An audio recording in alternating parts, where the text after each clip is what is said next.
यार हर छोटी छोटी बात पे तुम मुझसे लड़ती रहती हो और फिर मुझसे ही पूछ रही हो कि प्रॉब्लम क्या है।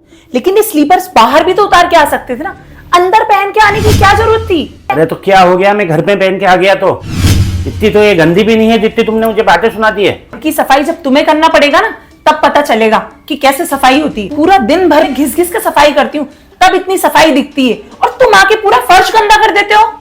हाँ तो उतार दी है मैंने चप्पल, अब खुश?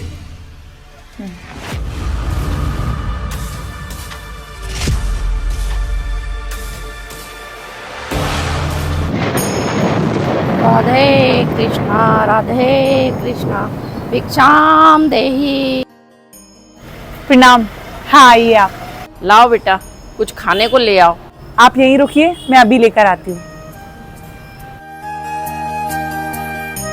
ये लीजिए। खुश रहो बिटिया, खुश रहो। माता जी, हाँ बोलो बिटिया। मुझे ना आपकी एक मदद की जरूरत है।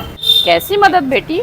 वो क्या है ना कि मुझे गुस्सा बहुत आता है और मेरे गुस्से पे मेरा ही खुद का कंट्रोल नहीं है। मुझे कुछ समझ में नहीं आ रहा है मैं क्या करूं। आप प्लीज कुछ उपाय बता दीजिए। बिटिया, क्रोध तुम्हारा है, उस पर नियंत्रण तुमको ही करना है ना। कह तो आप बिल्कुल सही रही हैं, लेकिन मैं क्या करूं? मैं अपने गुस्से पर बिल्कुल भी कंट्रोल नहीं कर पाती हूँ और इस गुस्से के चक्कर में मैं किसी से भी झगड़ा कर लेती हूँ, और यहाँ तक कि मैं मेरे पति से भी रोज झगड़ा करती हूँ। और मुझे तो बहुत ज्यादा डर है कि इस गुस्से की वजह से हमारा रिश्ता खत्म ना हो जाए। बेटी, हम तो ऋणी हो गए हैं तुम्हारी परेशानी का कुछ ना कुछ हल तो मुझे करना होगा, लेकिन तुम उसे निभा पाओगी? हाँ हाँ, मैं बिल्कुल कर लूंगी। बेटा देखो, बहुत कठिन है उपाय। मैं बिल्कुल कर लूंगी। ठीक है बेटा। हरिओम हरिओम। बेटी, ये बहुत चमत्कारी जल है, बहुत दूर दूर से मैं लेके आई हूँ इसे। देखो बिटिया, जब भी तुम्हें क्रोध आए, इस जल में से 4 बूंद। कितनी बूंद? 4। हाँ, 4 बूंद। पहले हरिओम बोलो और फिर 4 बूंदें ग्रहण कर लो। उसके बाद 10 मिनट तक कुछ भी नहीं बोलना है तुमको, चाहे कितना भी क्रोध आए। समझी बिटिया? बेटा, नियम बहुत कठिन है, मैंने कहा था ना, अगर आपने तोड़ दिया तो उल्टा भी पड़ सकता है। नहीं नहीं, आपने जैसा बताया ना, मैं बिल्कुल वैसा ही करूंगी।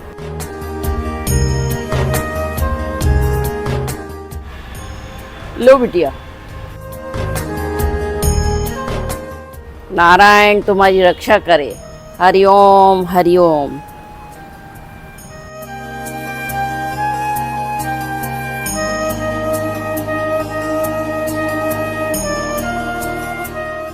अरे कुछ बोल क्यों नहीं रही हो तुम? कम से कम कपड़े धोने के पहले जेब तो चेक कर लेती। पूरे 2000 रुपए थे और अब ये फटे नोट लेके मैं कहाँ जाऊंगा? कुछ तो बोलो। कुछ बोल क्यों नहीं रही हो अब तुम? अरे अब बोलोगी भी कुछ? ऐसे तो लड़ने के 100 बहाने ढूंढती रहती हो। और अब मौन बरत रख रखा है क्या? अरे अब इधर उधर क्या देख रही हो तुम? तुमसे तो कुछ बोलना ही बेकार है।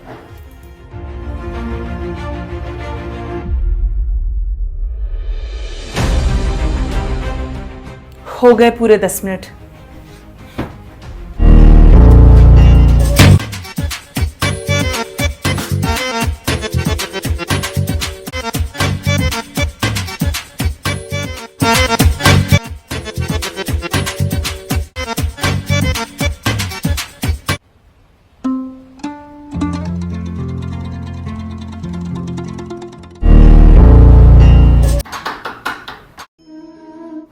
भिक्षाम देही। माता जी आप आइए ना। नारायण नारायण। माता जी, मुझे ना आपको बहुत बहुत धन्यवाद करना है। आपकी वजह से ना मेरी पूरी जिंदगी बदल गई। ऐसा क्या हो गया बिटिया?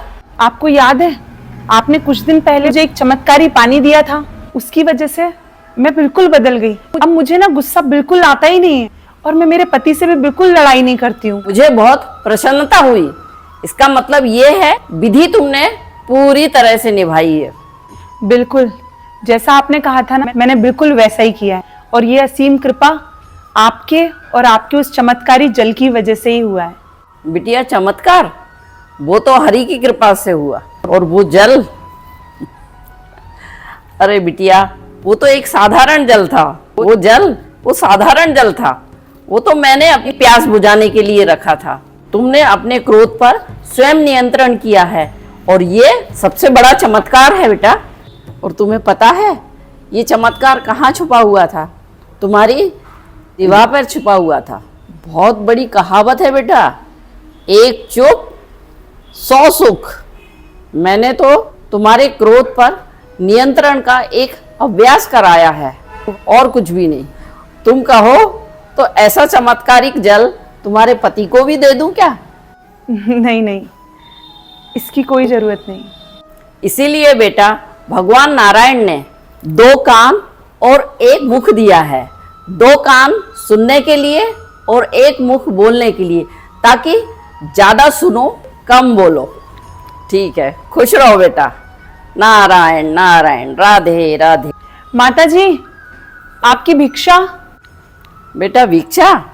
तुम्हारे चेहरे की ये मुस्कुराहट और तुम्हारा ये परिवर्तन दोनों देखकर मेरा तो पेट भर गया है। मुझे अब और कुछ नहीं चाहिए। खुश रहो, खुश रहो। नारायण नारायण।